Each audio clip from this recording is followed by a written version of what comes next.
A manhã de 18 de julho foi igual às anteriores para a família. Havert James, sua esposa Edna e as filhas de 12 e 10 anos visitaram o zoológico de San Diego. Era um passeio em família como qualquer outro, exceto por um momento incomum e dramático, quando as meninas se afastaram alguns passos. James então disse à sua esposa: "Acho que minha vida está praticamente acabada. A sociedade teve sua chance." Ele falava de algo ocorrido no dia anterior. James havia ligado para uma clínica de saúde mental como um recurso desesperado, porque no fundo ele sabia que precisava de ajuda com urgência. Mas a recepcionista anotou o nome dele como Joverty em vez de Hoverty, e a ligação foi classificada como não crítica. Ninguém entrou em contato e James interpretou isso como um sinal, uma última porta fechada pelo destino. Depois de ir ao zoológico, eles almoçaram em um McDonald's no bairro Claremont. Até aquele momento parecia um dia normal. Ao chegar em casa, James foi ao quarto e vestiu camiseta vermelha e calça verde camuflada. Ele foi até a cama de Edna e calmamente disse que queria lhe dar um beijo de despedida. Sua esposa perguntou para onde ele ia, querendo se organizar para o jantar, mas James respondeu de forma direta e devastadora. Direto, ele falou: "Vou caçar humanos." Com uma arma no ombro e munições em um cobertor, ele foi até a porta. Ao passar por Célia, a filha mais velha, ele disse que não voltaria. Mas não vamos nos adiantar. Talvez hoje tenhamos esquecido como era um dia comum nos anos 80, um passeio em família em uma franquia de estabelecimentos que, longe das críticas e conspirações do século XXI, era sinônimo de estabilidade e felicidade. Mas naquela tarde, um homem de 41 anos caminhou até a entrada do restaurante lotado sem intenção de aproveitar uma refeição. Ao invés disso, levava 3 armas e centenas de munições. Com o tempo, sua mente se encheu de escuridão e confusão. Algo monstruoso se contorcia atrás dos olhos com que ele via cada pessoa no restaurante. Durante os 77 minutos seguintes, aquele restaurante do McDonald's se transformaria no inferno do tiroteio em massa mais letal da história dos Estados Unidos. Até aquele momento, 21 pessoas perderiam a vida, outras 19 ficariam feridas, e 2 sobreviventes, Wendy Flanagan e Albert Lels, carregariam para sempre o peso de terem visto bebês, mães, pais e crianças morrerem sem poder fazer nada para impedir. Como um homem comum virou uma máquina de matar, sinais foram ignorados. Por que a polícia levou mais de 1 hora para detê-lo? E como isso é possível após 40 anos? Os tiroteios em massa tenham se tornado uma epidemia que já custou a vida de mais de 1.200 pessoas nos Estados Unidos? Para entender os bastidores dessa tragédia, precisamos voltar ao dia 18 de julho de 1984, o dia em que aconteceu o massacre no McDonald's, o dia em que ocorreu o massacre. Neste caso, James deixou avisos de última hora sobre o que ia fazer, mas isso nem sempre acontece. Se esse caso interessa a vocês e querem que a gente procure mais casos parecidos, escrevam McDonald's nos comentários. Agora vamos começar.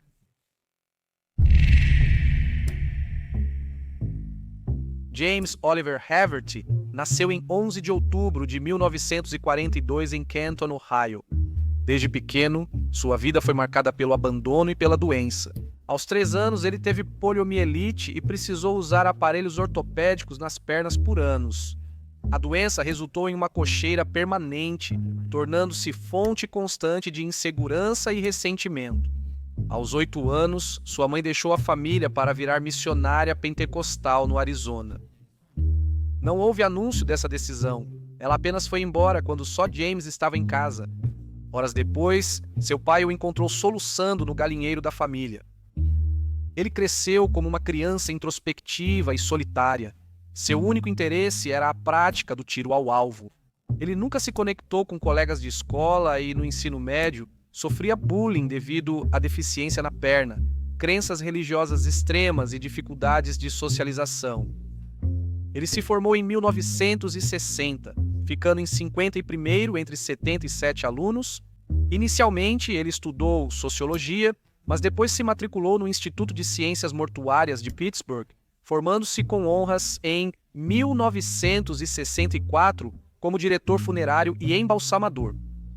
Em 1965, Ele se casou com Edna Markland, mas logo surgiram problemas em casa. O motivo principal era o trabalho. James não tinha jeito para lidar com os clientes e sua personalidade introvertida lhe trazia conflitos com seus superiores. Por isso, decidiu abandonar o negócio. Depois disso, o homem se formou como soldador. Trabalho duro que ele manteve por anos na Babcock Wilcox, líder na fabricação de vários equipamentos. Ele recebia um bom salário, o que lhe permitiu construir uma vida razoavelmente estável em Massillon, Ohio. Só que por trás dessa fachada de normalidade se escondia um homem violento e paranoico. Sua timidez, quase patológica, desaparecia dentro de casa. Ele frequentemente batia em Edna e, quando as meninas nasceram, também as agredia. Às vezes, seus ataques de raiva escalavam e sabe-se que chegou a ameaçá-las, colocando facas em suas gargantas. Ele ficou obcecado por armas de fogo e acreditava em teorias de um colapso social iminente. Sua casa estava repleta de pistolas carregadas, a ponto de ele sentir que podia estender a mão e pegar uma arma de qualquer lugar onde estivesse sentado. Um preparador se antecipa aos piores cenários. Por ser paranoico, deve ser temido, e tudo piorou em novembro de 1982, quando James foi demitido do seu trabalho como soldador, o que o mergulhou em uma depressão profunda. Um colega de trabalho lembraria mais tarde que James havia comentado que, se não pudesse sustentar sua família, pretendia tirar a própria vida, mas não sem antes levar todos com ele. Após perder o emprego, James passou a ouvir vozes. Certa vez, ele apontou uma arma carregada para a própria têmpora e ameaçou a família dizendo que atiraria.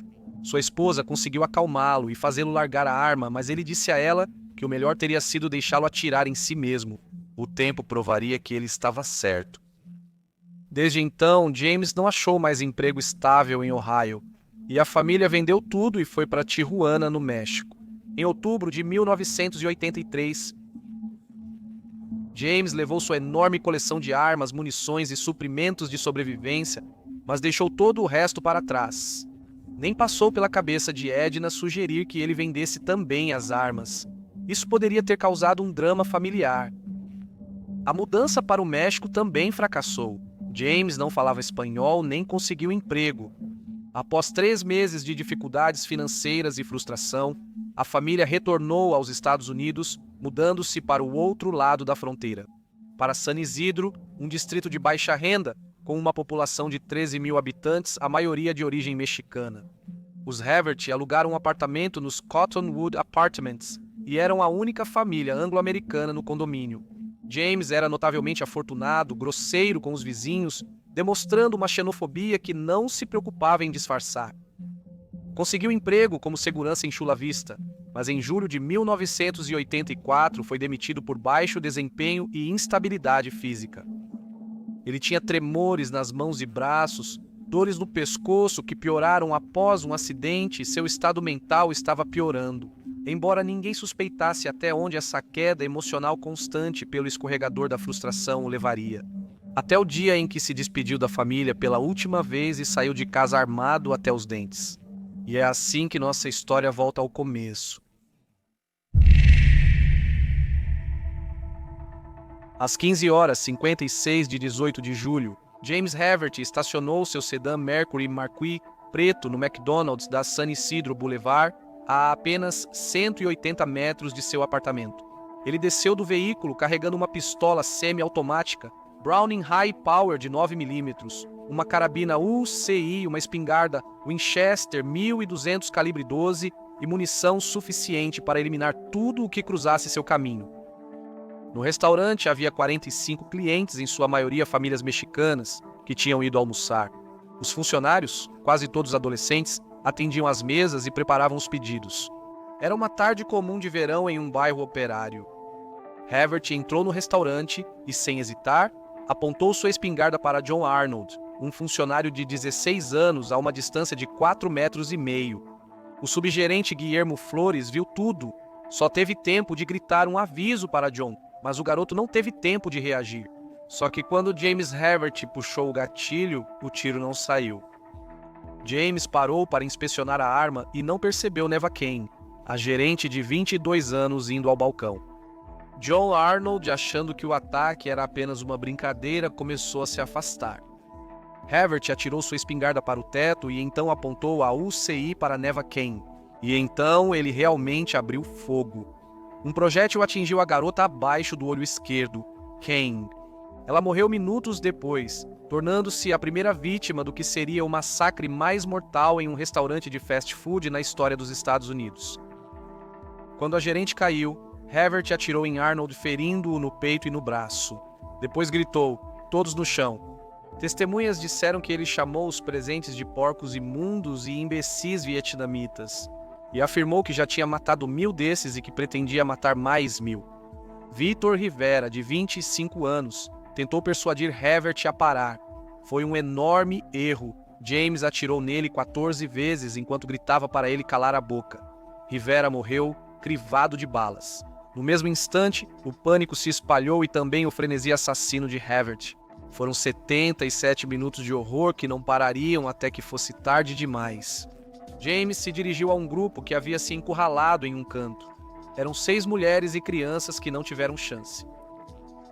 Maria Colmenero Silva, de 19 anos, foi a primeira vítima. Havert atirou nela uma vez no peito e imediatamente depois passou a atacar o restante. A espingarda foi deixada de lado e ele empunhou a UCI. Cláudia Pérez, de 9 anos, foi baleada no rosto, estômago, perna, peito, costas e quadril. Depois foi Jaque Reis, jovem de 18 anos, grávida, que ele atirou 48 vezes. Carlos Reis, de 8 meses, chorava sentado ao lado do corpo da mãe. Havert mandou o bebê calar. 3 segundos depois, atirou em suas costas. Tudo tinha saído do controle. Enquanto os funcionários e clientes se arrastavam debaixo das mesas, os tiros continuavam ecoando por todo o local. James Havert matou famílias inteiras com uma frieza desumana. Blight Herrera e seu filho de 11 anos, Matal, foram mortos a tiros. O pai do menino estava debaixo de uma mesa tentando proteger o amigo do filho que os acompanhava naquele dia. Alguns funcionários se refugiaram no porão do restaurante e se tornaram sobreviventes do massacre. Winnie Flanagan, 17 anos, ouviu gritos e tiros em seu primeiro emprego. Albert Leos, outro adolescente de 17 anos, foi baleado várias vezes. Será que ele sobreviveria? Ele viu pais, bebês e crianças caírem sob as balas. Era um jovem determinado e atlético, zagueiro do time de futebol americano da escola Chula Vista. Anos depois, ele lembrava que, com alguns segundos a mais, poderia ter agido. Mas ele só pôde ver, em meio à sua dor e do chão, como Havert continuava com sua matança. Léo se arrastou até a lavanderia, deixando um rastro de sangue que depois levaria a equipe do Special Weapons and Tactics a encontrá-lo junto com Andy e os outros. Ele mordeu um pano para que os outros não tivessem que ouvi-lo gritar de dor. A polícia recebeu o primeiro chamado de emergência por volta das 16 horas, mas uma confusão no endereço fez com que as viaturas fossem para um McDonald's diferente, a 3 quilômetros do local real. Esse mal-entendido provocou um atraso crítico de vários minutos na intervenção policial. Ao finalmente chegar ao local correto, a polícia se deparou com uma cena devastadora. James Havert continuava atirando indiscriminadamente em tudo o que se movia, inclusive nos veículos policiais que se aproximavam. Os agentes imediatamente estabeleceram um perímetro de segurança em um raio de 6 quarteirões e montaram um centro de operações de emergência. A situação era complexa. Havert disparava alternando suas 3 armas, muitas vezes ao acaso. Era impossível localizar sua posição no local. As janelas haviam sido destruídas pelos tiros e os reflexos dos vidros estilhaçados dificultavam a visão dos atiradores de elite. Eles nem sequer podiam ter certeza de que se tratava de um único agressor. Por mais de 1 hora, 175 policiais e a Special Weapons and Tactics cercaram o restaurante. Várias testemunhas disseram ter visto o agressor se aproximar do balcão, mexer em um rádio portátil procurando notícias sobre o próprio massacre, sintonizar músicas e continuar matando pessoas enquanto balançava no ritmo das melodias. Às 17h05, todas as unidades policiais foram autorizadas a abater Havert, caso conseguissem uma linha de tiro desobstruída, mas ainda se passariam mais 12 minutos de terror até que tivessem uma oportunidade clara. Às 5h17, após 77 minutos de horror, James Haverty saiu do balcão em direção à entrada próxima da janela de atendimento rápido. Esse movimento permitiu ao atirador de elite Charles Foster, de 27 anos, posicionado no terraço de uma agência dos Correios em frente ao local, obter uma linha direta de tiro no torso do agressor. Através da mira telescópica de seu rifle calibre 308, Foster efetuou um único disparo de uma altura de cerca de 32 metros. O projétil penetrou no peito de Haverty, cortou a artéria aorta abaixo do coração e saiu pela coluna vertebral, causando uma ferida de saída de 6 centímetros de diâmetro. Haverty caiu de costas em frente ao balcão, falecendo no local. No ataque, Haverty disparou 257 projéteis, matou 21 e feriu 19 pessoas. Uma das vítimas morreu no hospital no dia seguinte. 17 pessoas morreram dentro do restaurante e 4 nos arredores. Somente 10 pessoas saíram ilesas do local, sendo 6 delas que se refugiaram na lavanderia do porão, junto com Andy e Alberto. As vítimas tinham idades que variavam de 4 meses a 74 anos. 13 morreram por ferimentos de bala na cabeça, 7 por tiros no corpo e o bebê Carlos Reis por um único disparo nas costas. Quase todas as vítimas fatais eram de origem mexicana ou mexicano-americana. Para Wendy Flanagan, a jovem de 17 anos que se escondeu no porão naquele dia, isso transformou sua vida para sempre. Antes do tiroteio, ela era uma adolescente extrovertida e feliz. Ao sair do restaurante, escoltada pelos policiais, ela já era uma pessoa diferente. Meses depois, ela tentou retomar a rotina e começou a trabalhar em outro McDonald's. Mas tudo, o alarme das batatas fritas ou até mesmo o desenho do chão, lembrava a ela o cenário do pesadelo. Ela mudou de escola várias vezes para fugir da tristeza doentia que sentia, mas acabou abandonando os estudos. Durante décadas, ela pulou de um emprego de garçonete para outro. O trauma a fez usar metanfetamina cristal. Ela permaneceu praticamente reclusa na casa da mãe durante anos. E quando perderam a moradia, Wendy ficou em situação de rua. Aos 40 anos, ela descobriu ter transtorno de estresse pós-traumático, o que permitiu acessar benefícios por invalidez e conseguir moradia. Albert Lewis tomou outro caminho. Após recuperação milagrosa dos ferimentos, as balas quase atingiram sua coluna e coração. Ele virou policial em San Isidro para retribuir à comunidade que o apoiou. Os pesadelos o atormentaram durante anos, até que ele salvou um homem de um carro em chamas, um ato que lhe trouxe a paz mental que a terapia não havia conseguido devolver. Hoje ele é capitão da polícia de San Diego. O massacre do McDonald's em San Isidro marcou a história dos Estados Unidos. Esse foi o tiroteio em massa mais mortal cometido por um atirador solitário no país. Esse triste recorde só foi superado 7 anos depois, quando George Hennard matou 23 pessoas e feriu 27. Em Killeen, Texas, o McDonald's suspendeu temporariamente toda a sua publicidade na televisão e no rádio após o massacre. San Isidro foi demolido à meia-noite de 26 de setembro de 1984. A corporação doou o terreno à cidade com a condição de que nunca fosse construído outro restaurante nesse local. Essa tragédia provocou mudanças essenciais nas táticas policiais em situações críticas. Como um atirador ativo, os departamentos começaram a equipar os oficiais com armas antes exclusivas da Special Weapons and Tactics, rifles de longo alcance com miras, coletes à prova de balas e capacetes.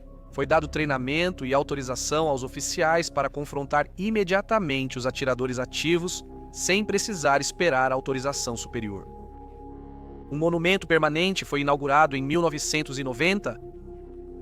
21 pilares hexagonais de mármore branco, de diferentes alturas, cada um com o nome de uma das vítimas.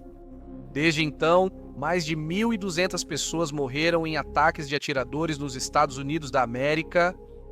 O massacre do McDonald's de San Isidro foi o primeiro grande alerta, uma tendência que persiste e reflete os tempos atuais, um sinal que dá início a um capítulo da história que nos lembra que continuamos à mercê dos instintos, da doença mental e do acaso, uma combinação que, ao adicionar o fator da xenofobia e uma política que incentiva a posse de armas por civis, tem se mostrado triste e repetidamente letal e que parece estar longe de ter um ponto final.